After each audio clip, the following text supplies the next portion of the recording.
અમિત ચાવડાનું મોટું નિવેદન સામે આવ્યું છે, જેમાં ગુજરાતમાં ભાજપ અને કોંગ્રેસ વચ્ચે લડાઈ રહી છે હંમેશા તેવું તેઓએ જણાવ્યું હતું। વિસાવદરમાં પાન પ્રશ્નોથી પ્રજા પીડાય છે અને વિસાવદરમાં ઉદ્યોગનો અભાવ છે અને લોકોના આશીર્વાદ કોંગ્રેસને મળશે તેવું નિવેદન આપ્યું હતું। પ્રશ્નો ગુજરાતમાં મુખ્ય બે પક્ષો છે, કોંગ્રેસ અને ભારતીય જનતા પાર્ટીના બે પક્ષોની લડાઈ છે। ભારતીય જનતા પાર્ટીનું જે કુશાસન છે, ગેરવહીવટ છે, જે ભ્રષ્ટાચાર,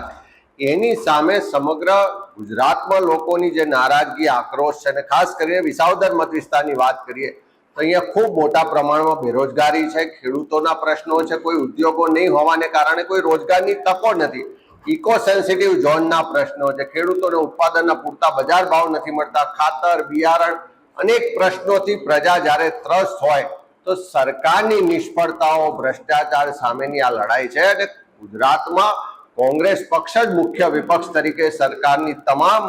ગેરવહીવટ, ભ્રષ્ટાચાર, નિષ્ફળતા સામે લડે છે અને વિસાવદરની ચૂંટણીમાં પણ આ પ્રજાના મુદ્દાઓને લઈને કોંગ્રેસ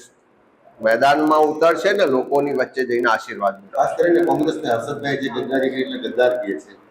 શું કહેશો? પ્રજા તો ગદ્દાર કહે છે, ગદ્દાર છે।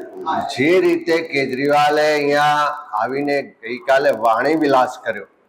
એ જોતા એટલું ચોક્કસ કહીશ કે આખા દેશના લોકો ઓળખી ગયા છે કે અન્ના હઝારેજીની સાથે જે લોકો આંદોલન કરતા હતા,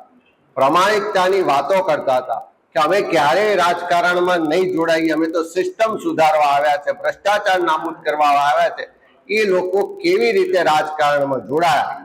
એ અન્ના હઝારે સાથે ગદ્દારી કોણે કરી? એ જ રીતે જે પ્રમાણિકતાની વાતો કરતા હતા, દિલ્હીમાં 2000 કરોડ રૂપિયાનું લીકર જે સ્કેમ થયું,